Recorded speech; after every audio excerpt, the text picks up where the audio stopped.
Comme je dis toujours, y arriver quand on a tout, c'est facile, quand on n'a rien, c'est grand. Et réussir à dépasser ses peurs les plus grandes, ça a été un pas énorme que j'ai fait vers moi-même. Et c'est là que j'ai dit, ok, on y retourne, et avec la magie de tout ce que ça représente. J'avais vraiment une grande, grande confiance, et je savais que ça aboutirait. La petite voix, la petite voix, la petite voix, la petite voix. Bonjour, je suis Herveline et j'ai le plaisir de vous présenter La Petite Voix, le podcast qui donne la parole à celles et ceux qui nous font du bien.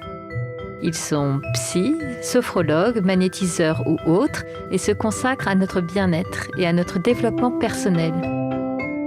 Que vous soyez sceptique ou convaincu, vous serez sûrement curieux de leurs histoires.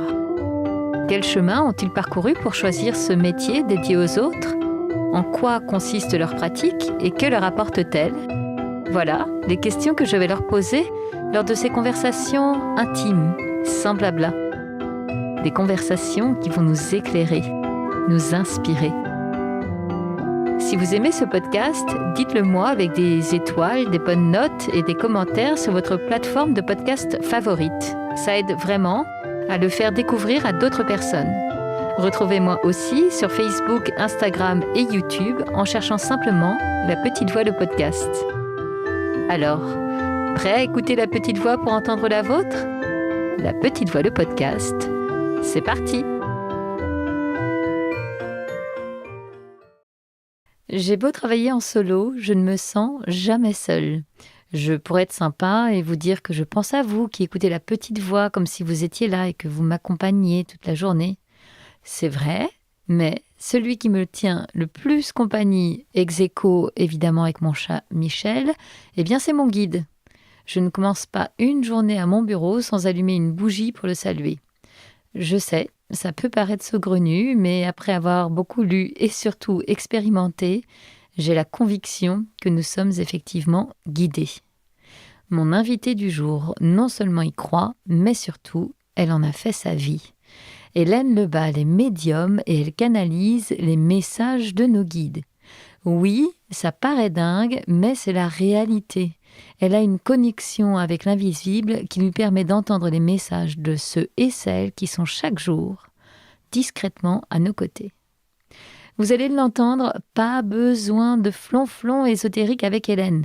Elle a plutôt le profil d'une bonne copine. Elle rigole, elle pétille, elle s'amuse. En bref, elle aime la vie. Alors, bienvenue dans un épisode incroyable, passionnant, qui ressemble finalement à une ode à la vie. Avec Hélène, nous allons parler d'une enfance déjà très connectée, d'un rejet de ses dons pendant de longues années et de la différence entre spiritualité et médiumnité. Bonjour Hélène, bienvenue dans La Petite Voix. Bonjour. Écoute, je suis ravie de te recevoir. Avec toi, on va parler de nos guides et de comment tu les canalises. Avant de rentrer dans le vif du sujet, parce que je sens qu'il y a beaucoup à dire, est-ce que tu peux te présenter en quelques mots, s'il te plaît ? Alors oui, donc moi je suis Hélène Lebal, j'ai 43 ans, j'ai 3 enfants, j'habite à Généton. Et je suis canal, effectivement, c'est une forme de médiumnité où je vais canaliser des plans supérieurs, des guides, des êtres de lumière qui, à travers moi, vont donner des messages aux personnes. Ok. Bon, et d'ailleurs, avant de commencer notre entretien en off, tu me dis, Herveline, on n'est pas toute seule. Bon, bah écoute, c'est super. On est bien accompagnés, semble-t-il. Pour la petite parenthèse dans ta présentation et pour ceux qui suivent La Petite Voix, tu es aussi la femme de Hervé, le géobiologue qu'on a entendu il y a quelques semaines. Et il a parlé de toi en très bien dans notre entretien. Hélène, tu fais un métier, j'allais dire dingue dans le bon sens du terme, mais à quel moment dans ton parcours d'enfant, d'adolescent, d'adulte, arrive cette idée que, tiens, je vais canaliser les messages des guides pour aider les personnes à y voir plus clair dans leur vie ou sur qui ces personnes sont. Je reprends un peu, du coup, l'historique rapidement. Enfin, j'essaie d'être rapide. En fait, depuis que je suis toute petite, mais aussi depuis aussi longtemps que je puisse m'en souvenir, j'avais 4-5 ans, je me disais que de toute façon, je venais pas de cette planète-là. Et j'ai une foi très très grande. Donc moi je vais parler beaucoup de Dieu, mais c'est la source, c'est peu importe le nom qu'on peut lui donner, c'est l'énergie d'amour la plus grande qui puisse être et ça se qualifie pas à mon sens. Mais bon, moi je vais dire Dieu. Et en fait, depuis que je suis toute petite, j'ai une foi très forte pour Dieu et je dis toujours que c'est le grand amour de ma vie. Donc en fait, ça pose des choses parce que dans ma canalisation et dans ma médiumnité, c'est vraiment pour servir un plan spirituel. Et en fait, depuis que je suis petite, j'ai cette foi-là. Voilà, je vais beaucoup, beaucoup prier, je vais beaucoup ressentir des choses avec un amour très fort. Et puis, vers l'âge de 12 ans, j'ai ma médiumnité qui est arrivée, même si déjà avant, 8, 9, 10 ans, j'étais déjà au courant qu'il y avait une vie après la mort, qu'il y avait des guides, etc. Donc c'est quelque chose qui m'anime depuis que je suis toute petite. Et puis à 12 ans, ma médiumnité arrive et c'est une médiumnité qui est très forte. Voilà, avec une clairvoyance et une clairaudience très forte, avec des décorporations, des voyages astraux, enfin des choses assez costauds. Et voilà, donc j'ai tout un passé, j'ai tout un vécu médiumnique, donc c'est-à-dire cette connexion avec l'invisible et avec tout ce que ça comprend de positif et de moins positif. Ok, alors juste on va s'arrêter parce que il y a déjà plein de choses à raconter. Quand tu dis que enfant, tu étais déjà très connecté, etc., est-ce que c'était dans ton monde d'enfant à toi? Est-ce que aussi peut-être dans ta famille, il y avait cette... on t'a baigné dans cet univers-là? Comment ça s'est passé? Quand j'étais toute petite, non. 4-5 ans, non. C'était très naturel chez moi. Enfin, c'était une évidence. Voilà, c'était déjà une évidence. Je pensais que j'avais un sang d'une autre couleur. Enfin, c'était déjà très prégnant chez moi. Et après, c'est vrai que j'ai une maman qui priait beaucoup, donc elle m'a amenée vers cette foi et cette prière. Et puis aussi ce monde invisible, elle me parlait des magnétiseurs, des voyants qu'elle pouvait voir. Donc c'était quelque chose un monde dans lequel de toute façon j'ai grandi assez naturellement, même si je l'approchais pas moi forcément directement. Oui, mais effectivement, ça faisait partie de ton environnement, quoi. Il n'y avait rien d'étonnant à ça. Et ma maman est devenue médium quand moi je le suis devenue aussi, c'est-à-dire que c'est des portes qu'on a ouvertes toutes les deux. Et elle est devenue médium un peu après 40 ans, comme moi, je suis devenue médium à 12 ans. En fait, ça arrivait ensemble. C'est incroyable cette histoire. Est-ce qu'il y a eu un événement particulier dans votre vie qui a ouvert cette porte-là? Enfin, comment ça s'est manifesté concrètement? Est-ce que tu te réveilles un matin en disant « Ah, maman, au petit déjeuner, il s'est passé un truc cette nuit ?» C'est très bête, c'est parce qu'on avait une amie qui était médium aussi. Et en fait, je dirais que ça pourrait arriver à n'importe qui. Alors évidemment, j'ai des prédispositions assez fortes pour être médium, mais c'est juste la volonté. C'est-à-dire qu'en la voyant, j'ai voulu aussi, moi, avec tous mes ressentis et l'amour que je pouvais avoir derrière pour plein de choses, et cette incroyable attraction pour l'invisible, j'ai voulu aussi communiquer avec l'invisible, le voir, le percevoir. Et en fait, c'était juste comme un entraînement. Je l'ai décidé, alors je l'ai vécu comme ça du haut de mes 12 ans, mais c'est moi aussi. Qu'est-ce que je vois, qu'est-ce que je ressens? Et j'ai décidé d'ouvrir des portes, tout simplement. Concrètement, ça a pris quelle forme? Est-ce que c'est un jour en particulier, il y a comme une bascule qui se fait, ou est-ce que ça vient petit à petit par étapes? Non, ça vient petit à petit par étapes, mais quand même assez brutalement. C'est-à-dire que ça n'a pas mis des années. J'ai pas vraiment de souvenirs sur le délai, mais oui, peut-être en quelques semaines, quand j'ai vraiment décidé de voir, de percevoir, tout s'est ouvert. Mais oui, peut-être quelques jours, quelques semaines quand même. Concrètement, ça veut dire que là, pas tout à fait du jour au lendemain, mais pas loin, tu vas être dans la cour d'école et voir des petits copains et avoir des images qui vont devenir sur eux. Enfin, ça prend quelle forme concrètement? Pas vraiment, ça vient plus tard. C'est quand je décide, quand je suis chez moi ou chez des gens, quand je suis dehors, quand je décide de voir, en fait, je me concentre et tout apparaît. Et jusqu'à ce qu'à un moment donné, j'ai plus besoin de me concentrer, ça apparaît naturellement ou j'entends naturellement. Au départ, c'est de la concentration, c'est une volonté, et puis après, c'est quelque chose qui devient naturel. Ok, mais alors, pardon, tu vois, pour moi qui suis une novice, mais qu'est-ce qui apparaît? Qu'est-ce que tu vois? Est-ce que tu entends des conseils très pratiques? Est-ce que tu vois des belles images? D'abord, ça va être l'aura des personnes. C'est la première chose que j'ai vue, l'aura et les vibrations, c'est-à-dire que tout vibre. Et je vois les ondes, j'appelle ça les ondes, moi à l'époque, les ondes, les vibrations de tout, les objets, les arbres, tout vibre et je voyais tout vibrait. Donc l'aura en gros des objets, l'aura des plantes, l'aura des animaux, l'aura des personnes. Et voilà, ça c'était vraiment ce qui était plus important. Et après, il y a eu plus évident. Et après, il y a eu, je sentais qu'on me touchait, qu'on me parlait, enfin voilà. Et après, j'entendais aussi des voix me parler, m'appeler régulièrement. Donc très vite, tu as pu identifier tes propres guides et être en conversation avec eux? Non, ça arrivait plus tard. C'est-à-dire que il y a quelque chose que j'explique aux personnes qui est très importante, c'est qu'il ne faut pas mélanger médiumnité et spiritualité. C'est-à-dire que les guides sont des êtres spirituels, ce sont des êtres de lumière. La médiumnité, c'est être capable de voir des choses dans l'invisible, dans une autre dimension. Du haut de mes 12 ans, malgré la foi et tout ce que je pouvais ressentir, j'étais en contact avec l'invisible. Donc ça peut être des êtres défunts, ça peut être l'aura, ça peut être des élémentaux, comme ça peut être des voix que je vais entendre. Ça, c'est de la médiumnité, ce sont des capacités extrasensorielles. Pour l'instant, ça s'arrête là quand j'ai cet âge-là, avec des rencontres pas très agréables, puisque en fait j'ai voulu me jeter à corps perdu dans cette médiumnité, cet invisible, et comme je n'étais pas préparée, comme j'étais jeune, comme je n'avais pas cette conscience des différents plans, c'est plutôt du bas astral aussi qui a pu venir, plutôt même des choses pas top. Le début de ma médiumnité quand j'étais adolescente, ça se situe autour de 14-15 ans, là ça a été vraiment des portes pas jolies qui sont ouvertes à moi, c'était mon chemin, c'était normal, je devais le vivre, surtout le but c'est pas d'être inquiété par rapport à ça, mais ça a créé de grandes peurs et ça a été... je rentrerai pas dans le détail, mais c'était noir, oui. Et du coup, tu te sentais comment par rapport aux enfants et aux autres adolescents? Parce que dès le départ, tu as été livré, j'ai envie de dire, avec cette particularité, cette ouverture à la spiritualité, à l'amour un peu universel. Mais comment ça se passe dans la cour de l'école avec ses copains de classe? Alors moi, je croyais que tout le monde était comme moi. Je pensais que tout le monde voyait et entendait ce que je voyais, ce que j'entendais. Et puis, j'en ai pas beaucoup parlé parce que je voyais bien que tout le monde n'était pas, au fur et à mesure que finalement, on n'était pas tous comme moi. Donc, j'en ai pas forcément beaucoup parlé. Pour autant, tout ce qui est Dame Blanche, tout ce qui est grand phénomène un peu classique et connu de tout le monde, voilà, on pouvait en parler. Et je voyais bien qu'autour de moi, c'est des choses qui pouvaient, chez mes camarades notamment, interpeller. Mais je restais une adolescente, les pieds sur terre, et moi j'aimais sortir avec mes amis, jouer avec eux, et voilà. Donc j'avais un peu deux mondes, et un qui était très très axé sur ma foi, ma prière, mon amour pour voilà.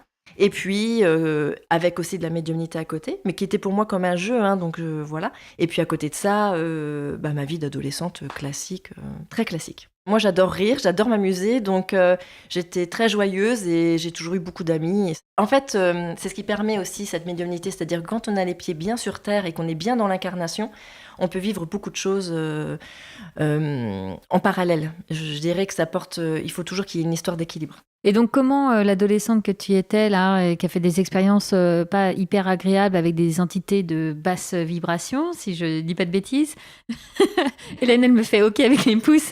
Enfin, déjà, est-ce que tu t'es pas dit à un moment, en fait, je veux pas y aller, j'ai trop peur, là, Bon, c'est exactement ce qui s'est passé. Donc, quand j'ai eu 15-16 ans, j'ai dit « Ok, je ferme tout, c'est trop terrible parce que j'ai vraiment vécu des choses assez épouvantables. » C'est que quand j'ai été là-dedans, je pensais que tout était positif. C'est-à-dire qu'au départ, je me suis fait avoir, avec aussi ma mère à l'époque, mais on s'est fait avoir parce qu'on pensait que ce qui se présentait à nous était lumineux. Ça ne l'était pas parce que ça peut être très trompeur et c'est très facile de nous tromper, et nous tous. Et comme je disais, je me suis pas protégée. Donc, ça a été une des plus grandes leçons de ma vie. Est-ce que ça veut dire qu'au départ, tu n'avais pas pris le truc tout à fait au sérieux et du coup, tu étais dans une approche, comment dire, ludique, ou comme on fait du spiritisme pour jouer? Exactement, c'est exactement ça. En gros, cette médium qu'on connaissait faisait du spiritisme en permanence, comme tourner les tables, etc. Donc, forcément, les êtres joueurs viennent jouer avec nous, sauf qu'on peut être sérieux sans se prendre au sérieux. Mais là, il y avait un manque d'expérience qui fait qu'on a attiré plutôt des choses de premier étage qui pouvaient naturellement, plus proches de nous, qui pouvaient naturellement venir rentrer en lien avec nous. Ok. Et comment ça se passait avec ta maman qui, en même temps que toi, ouvrait ces portes-là? Est-ce que du coup, vous échangiez vos... Je sais pas, tiens, j'ai essayé ça marche trop bien. Enfin, parce que c'est quand même dingue Déjà, c'est dingue de le vivre, mais alors en plus, en parallèle avec sa maman, c'est fou, quoi. Oui, on était très complémentaires. Ma mère nettoie, elle soigne, elle nettoie. Donc moi, comme je voyais tout ce qui était vibration, je disais, tiens, là, il y a des vibrations qui sont pas bonnes. Et elle, derrière, elle passait pour nettoyer. On était très... passionnés et absorbés par ça, donc il y avait une grande complicité entre nous deux, et c'est vrai qu'on vivait comme quelque chose de magnifique, de magique, jusqu'à ce qu'après d'autres portes s'ouvrent moins jolies pour qu'on grandisse. Bon, et du coup, tes études se déroulent, mais j'imagine qu'à aucun moment tu te dis tiens, je vais être comptable. Enfin, t'es déjà tellement animé par ça. Est-ce qu'il t'est venu à l'esprit de faire un métier classique, entre guillemets? J'avais une deuxième passion qui était les animaux et la biologie. Donc j'ai fait des études de biologie à l'université. J'ai eu des postes dans des bureaux d'études, etc. Et j'étais scientifique, hein, j'étais une scientifique.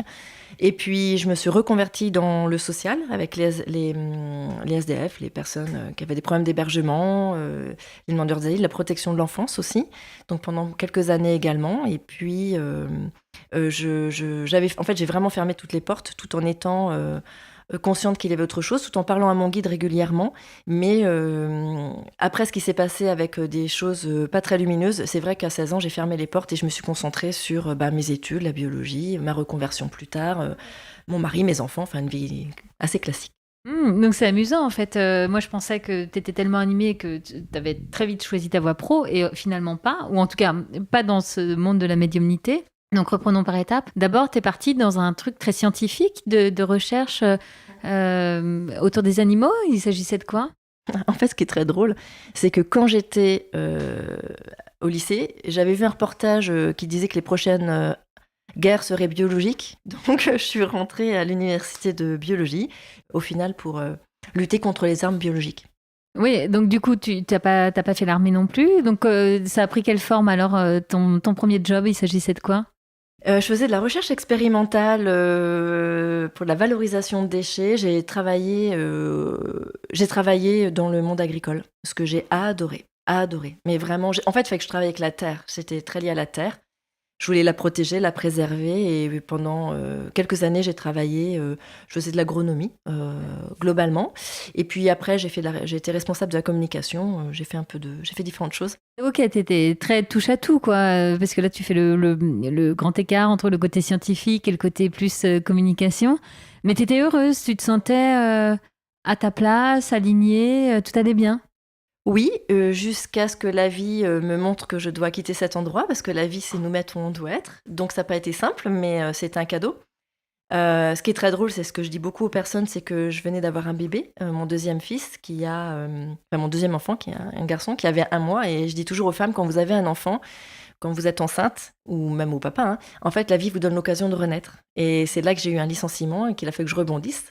Donc je suis allée vers ce que j'ai toujours voulu faire. En fait, depuis que je suis jeune, j'ai toujours voulu faire de l'humanitaire. Donc j'ai mélangé social, humanitaire. Enfin, il fallait que j'aille l'humain, absolument.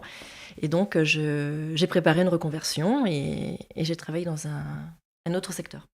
Ok, donc là, tu étais jeune maman, donc voilà, la vie installée, un mari, des enfants, et tu te reconvertis dans le social. Donc il y a quand même cette fibre humaine depuis le début. Et tu vas faire quel job et pendant combien de temps? J'étais chargée de mission, je travaillais avec la direction pour finalement avoir des financements pour les établissements et puis j'étais responsable de la qualité, j'ai été temporairement chef de service avec les demandeurs d'asile, j'ai été coordinatrice du 115. J'ai fait différentes choses dans le social où il y avait une notion forte de protection de l'enfance. Et quand j'ai quitté cet organisme-là, parce que mon mari à l'époque a été muté et venu à Nantes, puisque c'était à Pau dans les Pyrénées, j'ai été la secrétaire d'Enfance Majuscule pendant 2 ans où j'ai fait du bénévolat dans la protection de l'enfance. Et là, pareil, tu as aimé ces années dans le social? Tu te sentais à ta place et raccord? Alors, j'étais pas du tout à ma place. ni dans la biologie, ni là-dedans. Ma place, c'est de faire ce que je fais aujourd'hui. Mais oui, j'adorais ce que je faisais. Maintenant, c'est pas facile, hein, j'avoue que c'était pas facile. Ce qui est très important, c'est que quand tu me dis, mais pourquoi t'as pas fait un métier naturellement, au-delà de la peur de tout ce qu'a pu engendrer ce que j'ai vécu quand j'étais adolescente, et j'étais à ma place aussi à chaque fois. C'est-à-dire que je dois vivre exactement ce que je dois vivre pour en être là où j'en suis aujourd'hui. Et peut-être que si j'avais commencé par la médiumnité ou de la canalisation à 20 ans, j'aurais peut-être tout arrêté et c'était pas le but non plus. Et puis, donc, et on apprend sur nous en permanence tout le temps, pas qu'à travers ça, quelles que soient les expériences qu'on vit, on grandit et on en apprend toujours plus sur nous. C'est ça le but de l'incarnation d'ailleurs. Et justement, quelle place ça occupait cette médiumnité? Tu dis qu'à 16 ans, tu avais fermé toutes les portes, mais j'imagine que ça revenait toquer parfois un peu, non? Alors, d'abord, j'ai toujours beaucoup parlé avec mes guides, notamment quand j'étais à la fac et que je faisais mes partiels. Ils étaient très présents et très aidants. C'est un conseil que je donne à tous les étudiants. Demandez-leur, ils sont très présents et très aidants. Et puis, la prière a toujours fait énormément partie de ma vie. Et alors, on n'est pas dans quelque chose de judéo-chrétien. La prière, c'est une pensée d'amour, c'est en fait, on est dans notre présence et c'est une demande et une gratitude. Je fais toujours une différence entre prière et méditation, c'est-à-dire que pour moi, c'est ma vérité, pour moi, la méditation, on augmente son taux vibratoire, on part, c'est comme si on n'était plus dans notre présence et on va chercher la lumière en haut. C'est ça être canal, c'est-à-dire la lumière vient à travers nous et on vient spiritualiser la matière. Donc, je le faisais déjà très naturellement depuis l'âge de 4 ans en priant. Et à quel moment ça va basculer et donc cette médiumnité va se réinviter dans ta vie? Est-ce que c'est à l'occasion d'un événement ou de ton cheminement? Oui, alors mon ex-mari, comme je disais tout à l'heure, a été muté à Nantes. Donc moi, j'ai quitté l'organisme dans lequel j'étais et je postulais pour trouver des postes, que ce soit dans l'environnement ou que ce soit dans le social, et je ne trouvais pas de poste. Enfin, j'avais des touches, mais ça n'aboutissait jamais. Donc je me suis dit, ok, j'ai quelque chose à comprendre. Et j'ai décidé, en fait, de faire un gros travail sur moi, de voir des thérapeutes, des chamans. J'ai fait beaucoup de chamanisme, beaucoup de choses comme ça pour dire oui, en fait, à qui je suis, à ma médiumnité. J'ai vu beaucoup de médiums, de canal aussi, qui m'ont expliqué qu'effectivement, j'avais autre chose à faire. J'ai dû donc réaccepter ma médiumnité, réouvrir les portes, mais dans quelque chose de beaucoup plus grand, de beaucoup plus beau, en me faisant confiance. Et à 36 ans, j'ai décidé d'ouvrir mon cabinet. Donc quand même, tu t'es rassurée auprès de quelques thérapeutes pour comprendre ce que tu avais vécu à l'adolescence, etc., pour te redonner les bons outils à travers quelques formations. Et hop, tu t'es présentée au monde comme canal. Et c'est le propre du chamanisme, c'est d'aller voir ses peurs les plus profondes. Donc j'ai été mise face à mes peurs les plus grandes. Ça n'a pas été simple, mais comme je dis toujours, y arriver quand on a tout, c'est facile. Quand on n'a rien, c'est grand. Et réussir à dépasser ses peurs les plus grandes, ça a été un pas énorme que j'ai fait vers moi-même. Et c'est là que j'ai dit, ok, on y retourne. Et avec la magie de tout ce que ça représente, j'avais vraiment une grande, grande confiance. Et je savais que ça aboutirait. Donc là, ça fait quoi 7-8 ans maintenant? Et alors, où en es-tu Donc, toujours canal? Alors, je suis toujours... Donc, j'ai divorcé au moment où j'ai ouvert mon cabinet. J'avais beaucoup de libération à faire à plein de niveaux. Donc, je me suis retrouvée... alors ça, c'est un message d'espoir que je veux donner. Ça s'appelle la foi. Moi, je suis énormément guidée par la foi. Donc, j'ai divorcé. Je me suis retrouvée avec mes enfants, 2 enfants. Et j'étais en fin de droit de chômage. Mon chômage s'arrêtait en septembre. Et j'ai ouvert mon cabinet le 1er octobre. Et j'ai aucune peur, j'ai dit on y va. J'ai confiance en vous, je sais que vous me donnerez ce qu'il faut, je sais que j'y arriverai et surtout j'ai pris beaucoup de plaisir. Et plus je jouais, plus je m'amusais, moi je me posais de questions, plus tout devenait facile, tout était simple et j'ai pu vivre de mon cabinet dès le 1er mois. Et alors, comment tu t'es présentée comme canal, médium? Canal. Après, j'ai jamais fait vraiment de com, ça a été beaucoup de bouche à oreille.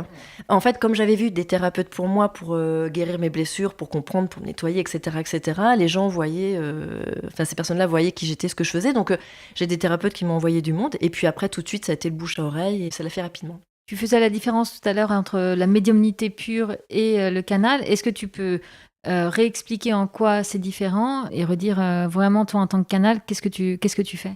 Médium, c'est être au milieu, entre le monde visible et invisible, en gros entre la terre et le ciel. Donc la médiumnité va se traduire par la clairvoyance, la clairaudience, les clairs-ressentis. Voilà, on va voir les choses qui sont dans une autre dimension que la 3e dimension. La spiritualité, c'est savoir qu'on est des êtres divins. On est des êtres divins qui venons sur Terre faire une expérience dans l'incarnation pour découvrir qui l'on est et que l'on est tous capables de donner le meilleur de nous, retrouver notre divinité.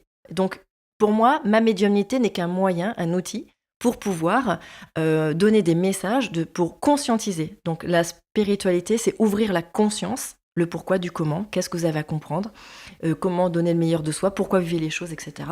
Pour qu'on soit dans cette générosité, cet amour très très fort, très fraternel et de compassion, pour que derrière, en fait, comprendre qu'on est créateur, pour reprendre notre pouvoir et pour être juste dans un élan de cœur. Maintenant, la médiumnité, moi, en tout cas, me permet d'accéder à ça pour le faire venir sur Terre.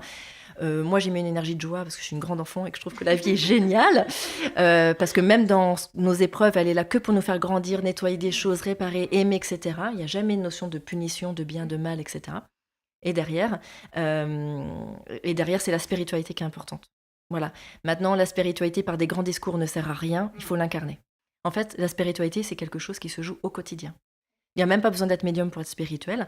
Moi, ma médiumnité me permet de passer des messages. Et bien justement, en fait, donc toi, est-ce que tu peux nous expliquer ce monde-là de nos guides? Alors, qui sont-ils? Comment est-ce qu'ils nous choisissent et combien on en a? Enfin, écoute, pour moi, tout ça, c'est vraiment... je découvre, donc je suis curieuse d'en savoir plus. Les guides n'aiment pas que je parle d'eux. Pourquoi ? Parce qu'ils disent que c'est l'ego qui va vouloir contrôler, maîtriser les choses. Ce qui est important, c'est que c'est seulement le message et l'amour qui va passer à travers ça. Après, pour faire simple, moi je dis toujours aux gens, on a une dream team, donc des guides et des anges qui vous sont personnels. Même les êtres les plus destructeurs sur Terre sont accompagnés et aimés, ce sont des êtres en grande souffrance. C'est très important d'avoir cette conscience-là, qu'il n'y a personne de plus grand ou de plus petit. Moi, je dis souvent aux gens, on a un guide principal qui est là pour nous permettre de vivre le chemin que nous, on a choisi de vivre avant notre incarnation. On ne fait pas les choses parce que notre guide nous a demandé de le faire, c'est parce que nous, on lui a dit avant de s'incarner, je prendrai ce chemin, aide-moi s'il te plaît à toujours avoir les yeux ouverts pour que je prenne ce chemin. Et un guide nous amènera à être responsable, c'est très important. C'est-à-dire que j'ai souvent des clients qui me disent « Oh, je rouspète après lui parce que... » Non, tu es responsable de toi. Au final, quand je fais des stages, par exemple, pour apprendre aux gens à communiquer avec leur guide, je leur explique toujours que, ok, le guide il est là pour te guider. Il n'est pas là pour faire le travail à ta place. Mais plus tu grandis, plus tu augmentes ton taux vibratoire, plus finalement, tu vas te débrouiller toute seule et tu n'auras pas besoin de ton guide. Parce que naturellement, tu sauras ce qui est juste pour toi, ce qui est bon pour toi, pourquoi tu vis les choses et comment créer juste une vie magnifique. Pour quelles raisons des personnes viennent-elles te consulter? Est-ce que tu as même des questions très terre-à-terre de boulot, etc. ou plus un peu philosophique, quoi? En gros, pourquoi je suis là? C'est quoi le sens de ma vie et où je dois aller, quoi? J'ai de tout. Pourquoi j'ai vécu ça avec mon père, ma mère, pourquoi les vies antérieures. Voilà, quelles sont mes vies antérieures avec telle personne, pourquoi j'ai eu telle maladie, pourquoi j'ai ce burn-out, pourquoi j'ai ce licenciement, pourquoi. Parce que la lumière vient à travers la conscience éclairée. L'ombre n'est que de l'ignorance, c'est-à-dire une absence de lumière, rien de plus.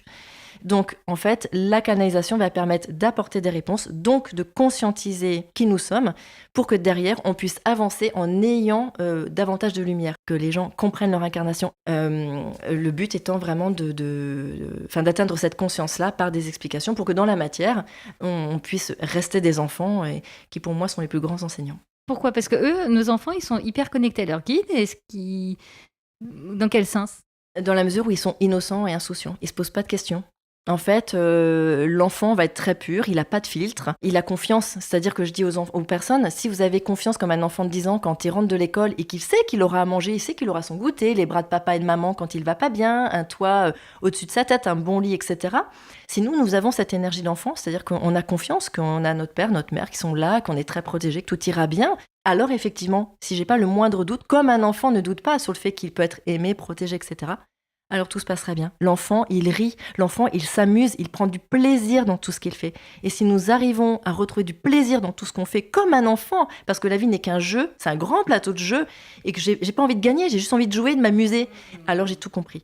Et donc en ça, nos guides nous aident parce qu'ils vont nous délivrer des messages, soit vraiment des trucs de fond en nous disant en fait toi t'es là pour telle et telle raison, ou sur telle question que tu te poses en ce moment, il vaut mieux aller à droite qu'à gauche. Ça dépend du guide et ça dépend de la question de la personne et de là où elle en est. Tu peux avoir des informations. Maintenant, elles sont parfois, en fonction de la personne, très précises parce qu'il est temps et que la personne, ça va lui parler et qu'elle est prête. Parfois, on ne va pas lui donner l'étape finale, on va lui donner l'étape intermédiaire parce qu'elle ne va pas être prête à entendre l'étape finale. Donc, on va faire petit bout par petit bout. Et surtout, de toute façon, derrière, on met de la conscience, c'est-à-dire pourquoi elle vit ça, qu'est-ce qu'elle a à comprendre pour donner le meilleur d'elle aussi. Voilà. Et souvent, notre âme, je dis aux personnes, notre âme nous dit entre 7 et 12 ans qui l'on est, ce que l'on a à faire. Donc si une personne, par exemple, passe sa vie entre 7 et 12 ans, je dis n'importe quoi, cuisiner, c'est ce qu'elle aura à faire. Si elle adore être dans la nature, ou les animaux, ou chanter, ou danser, peu importe, c'est qu'effectivement, il y a quelque chose qui l'anime à ce niveau-là. Donc il faut aller voir de ce côté-là. Notre âme nous dit déjà enfant qui l'on est. Ok, mais alors, nos guides, quand ça va pas, j'entends tes messages, tu nous dis, en fait, finalement, les zones d'ombre, on n'a pas trop le choix que d'aller les visiter, quoi. Et nos guides, ils nous y poussent presque, pas pour qu'on soit dans la panade, mais pour qu'on apprenne, quoi. J'invite tout le monde à sortir de sa zone de confort. Parce qu'une zone de confort, plus on la transmute, en fait, plus notre zone de paix va grandir. Encore et encore, comme des cercles qui deviennent de plus en plus grands. Souvent, les gens viennent me voir parce qu'ils veulent savoir ce qu'ils ont à faire, évidemment, on est là pour les guider. Une fois, mes guides m'ont dit, écoute Hélène, c'est bien joli de leur apprendre de communiquer avec nous, mais il faut qu'ils apprennent à communiquer avec eux-mêmes. On doit tous augmenter notre taux vibratoire. Avec cette terre qui ascensionne, qui augmente son taux vibratoire, pour que naturellement on puisse plus facilement ascensionner et trouver la paix. Les guides baissent leur taux vibratoire pour venir à nous. Nous, on doit augmenter, faire notre part du boulot, augmenter notre taux vibratoire pour communiquer avec eux. Mais est-ce que c'est accessible au commun des mortels de communiquer aussi facilement avec son guide, même quand on n'a pas cette médiumnité dont tu nous parles par exemple? Oui, alors la médiumnité, c'est naturel, on l'a tous. Notamment les femmes, parce que nous, on vient des énergies cosmiques, alors que les hommes viennent des énergies de la Terre. Maintenant, il y a une chose qui est très importante à comprendre, c'est que la Terre, elle monte en fréquence vibratoire. Donc nous, on est appelés à monter dans notre fréquence vibratoire. Ce qui implique que quand on dit qu'on va passer de 4e en 5e dimension, les gens me demandent comment ça va se passer. Je leur dis, en fait, ça va être une fusion entre le monde visible et le monde invisible. Donc aujourd'hui, on voit beaucoup plus facilement les élémentaux. Les enfants qui arrivent là aujourd'hui voient les anges, voient les fées, les lutins, etc. Même les défunts, c'est très facile pour eux. Si vous voulez, la clairvoyance, la clairaudience ou le clair-ressenti, c'est la prolongation de nos 5 sens. Tu dis que le monde est en train d'évoluer. Est-ce qu'on est appelé à travailler encore plus notre intuition, pour pas dire notre médiumnité, et aussi notre spiritualité? Est-ce que ça, c'est des messages que tu reçois en ce moment? La médiumnité, pas forcément. Notre spiritualité, ça c'est sûr. C'est-à-dire qu'aujourd'hui, on est dans une période où la Terre vit un éveil extraordinaire et où on est face à nous-mêmes et notre réalisation est liée à notre création. Le monde est magnifique, mais ça reste un choix.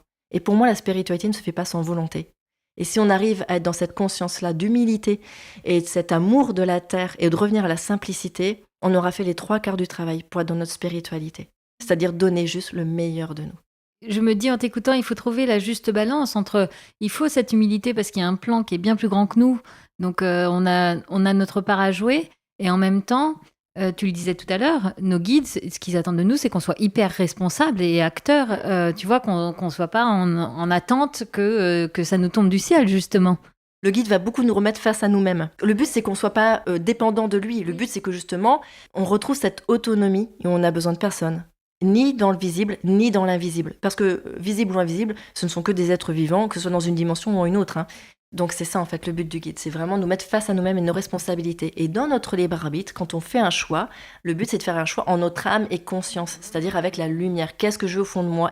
En fait, c'est rigolo en t'écoutant, je me dis, mais nos guides, c'est comme les vrais bons amis. Un vrai bon ami, il va être là pour toi, il va te donner des bons conseils, mais il va savoir te secouer aussi quand c'est nécessaire et pour te dire, allez, non mais là maintenant, c'est bon. Exactement. Alors moi j'ai un guide qui me secoue beaucoup, qui va beaucoup m'aider à atteindre la neutralité. C'est-à-dire émotionnellement ne pas s'offrir à quelqu'un, ne pas être en colère après un bourreau, etc. etc. Ce qu'on considère bourreau, puisqu'il n'y a pas plus victime et bourreau que soi-même, pour soi. Je donne un exemple, j'étais enceinte de mon dernier et je m'étais disputée avec mon conjoint. Et je supplie mon guide de venir m'aider. Et rien, mais absolument rien. Alors là je biaise, je fais appel aux anges. Parce que les anges, c'est l'amour et la tendresse infinie. Donc là, si vous appelez les anges, ne vous inquiétez pas, ils débarquent, ils vous enveloppent de leur amour, c'est incroyable. Et je me suis calmée tout de suite. Et puis je demande quand même à mon guide, je dis, mais pourquoi t'es pas venue ? Il me dit, mais Hélène, si tu pleures, c'est ton choix. T'as qu'à arrêter de lui donner du pouvoir. Donc en gros, ce que mon guide me dit, c'est, si tu pleures, c'est ton choix. Si tu souffres, c'est ton choix. Je sais de quoi t'es capable. Fais un autre choix. En fait, ce qui est drôle en t'écoutant, c'est que je me dis, toi aussi, t'es sur ton chemin. Et toi aussi, tu évolues au fur et à mesure. T'as beau être... avec ces dons de médiumnité et de canalisation depuis toute petite, et ben en fait, tu continues à avancer, tu apprends toi aussi. Ah oui, alors notamment quand j'étais dans le social, même quand je travaillais en biologie, j'étais une grande révoltée, donc j'étais très en colère, j'avais beaucoup de colère, j'avais beaucoup de blessures. Et comme tout le monde, je suis mon petit bonhomme de chemin. La seule chose, c'est que je passe ma vie à voir les plans. C'est vraiment ma spécificité au niveau de ma médiumnité. Je vois les plans, je vois les plans pour ce monde. Je vois très bien ce qui se passe et je vous assure que l'ombre est au service de la lumière. Donc quand je vis quelque chose de compliqué, je vois très bien pourquoi je le vis et qu'est-ce que j'ai à comprendre, que ce soit karmique, quelque chose que j'ai créé, etc., etc. Et je vois beaucoup le beau et le grand qu'il y a derrière. Donc oui, même quand je vis des choses très dures, et Dieu sait que j'ai eu mes épreuves, derrière le fait de garder le sourire, la confiance et de me dire mais ça va aller, j'ai compris, ok, j'ai des programmes, je me pardonne, etc. En fait, derrière, les choses s'arrangent très très vite. C'est un choix. Tout est une question de choix. Tu as beaucoup fait de canalisation individuelle. Là, tu m'expliquais en off que tu as arrêté, tu as trop de demandes. Tu fais des canalisations collectives, mais du coup, ça prend quelle forme ? Alors en fait, je vais faire des conférences. Une fois par mois sur un thème en particulier que là-haut les êtres de lumière me donnent. Alors je vais canaliser pas forcément avec des guides, ça va être des maîtres ascensionnés, ça va être des êtres galactiques aussi, donc d'autres dimensions, d'autres planètes, lumineuses bien sûr. Et ça va être un message d'enseignement. Au-delà du message, il y a un soin qui est donné. On n'est pas sur du développement personnel. On est sur un bain vibratoire très élevé avec beaucoup d'êtres de lumière qui sont là. Et en gros, on vient pour augmenter son taux vibratoire, pour ouvrir sa conscience spirituelle et pour guérir ce qu'on a à guérir. C'est pas toujours confortable pour les personnes, c'est vrai, mais derrière, c'est que pour du beau et du magnifique. J'ai des questions rituelles en fin d'entretien, mais alors la première, du coup, devient ridicule, hein, puisque la première, je voulais te demander si tu écoutes souvent ta petite voix. H24. Enfin, non, c'est pas vrai, j'ai des bêtises. Je l'écoute. Maintenant, quand je suis dans mes émotions, en fait, je l'écoute plus. En fait, je suis très entourée, donc quand je l'écoute pas, la vie me le rappelle de toute façon, illico presto, que ce soit par une radio, une musique qui arrive, quelqu'un qui me dit quelque chose, un enfant. Donc ma petite voix, si je l'ai pas écoutée à l'intérieur, elle va passer par l'extérieur. Donc je serai amenée à l'écouter. Message reçu, quoi qu'il arrive. Est-ce qu'il y a un livre qui t'a particulièrement aidé, toi, dans ton cheminement, notamment spirituel ? Alors, il y en a 2. Le premier, c'est Conversation avec Dieu, il y a très, très, très longtemps. Et puis, il y a un deuxième livre qui est Ramtha. Je me sens très connectée au monde de la Lémurie, Télos, intraterrestre. Ramtha est un maître ascensionné qui a ascensionné en une vie, qui a vécu à l'époque des Atlantes et de la Lémurie, et qui donne un enseignement. Ramtha, c'est un livre qu'on trouve plus qu'en occasion, qui a un enseignement très christique. J'en ai lu à une certaine période, tout simplement, et le but est de trouver sa vérité à soi. Donc j'essaie surtout de lire mon livre intérieur. Maintenant, et sachant que notre vérité peut changer d'une minute à l'autre, hein, donc ça c'est très drôle aussi. Mais Ramtha et Conversation avec Dieu ont été 2 livres très, très importants pour m'ouvrir des portes. Le but étant maintenant d'être plus à l'écoute de soi. Et justement, pour être à l'écoute de toi, est-ce que tu as un rituel quotidien, quelque chose qui te permet de te sentir bien ? Je me dis tous les matins, la journée ne sera jamais exactement comme tu l'as prévu. Donc je m'attends à tout. Et je fais toujours le choix de me dire elle sera belle. J'ai pas vraiment de rituel, de prière, de méditation, de faire du yoga ou de je sais pas quoi. Par contre, je décide toujours au maximum de m'amuser et quand ça se passe pas bien, de me dire t'as un choix. Donc le matin, quand je me lève, ça va plutôt être ça. C'est de toute façon, tout ce que t'as prévu dans ta journée, ça se passera pas du tout comme ça. Donc accueille ce qui va arriver, amuse-toi et tout ira bien. Alors je le gère plus ou moins, hein, mais c'est un peu mon rituel du matin. C'est de me dire, t'attends pas à ce qui va arriver, parce que rien ne va arriver comme prévu. C'est vrai en plus. Et ma dernière question, Hélène, je voulais savoir, est-ce que tu es heureuse ? Très, très, très, très, très. J'aime la vie, mais c'est indescriptible à quel point j'aime la vie. Et j'aime tout ce qui fait partie de la vie et qui n'est que le résultat de moi-même. Hein. Donc, ouais, peut-être que je m'aime aussi, finalement. Mais pour reprendre les expressions de mes ados, mais je kiffe la vie, quoi. Je ferai une dernière parenthèse. Ouais. C'est quand les gens me disent « Ah ben vivement que j'ascensionne pour plus m'incarner », je dis « Vous vous trompez ». Alors là, je peux vous garantir que vous allez vous réincarner parce que aimer cette incarnation, c'est le meilleur moyen pour exprimer, pour donner le meilleur de nous-mêmes. Je disais tout à l'heure, y arriver quand on a tout, c'est facile, quand on n'a rien, c'est grand. Aimer les gens qui nous aiment, c'est facile. Aimer les gens qui détruisent, c'est grand. Ce sont des êtres, ce sont des frères, des sœurs qui ont énormément souffert pour en arriver à faire ce qu'ils font et ils jouent aussi leur rôle.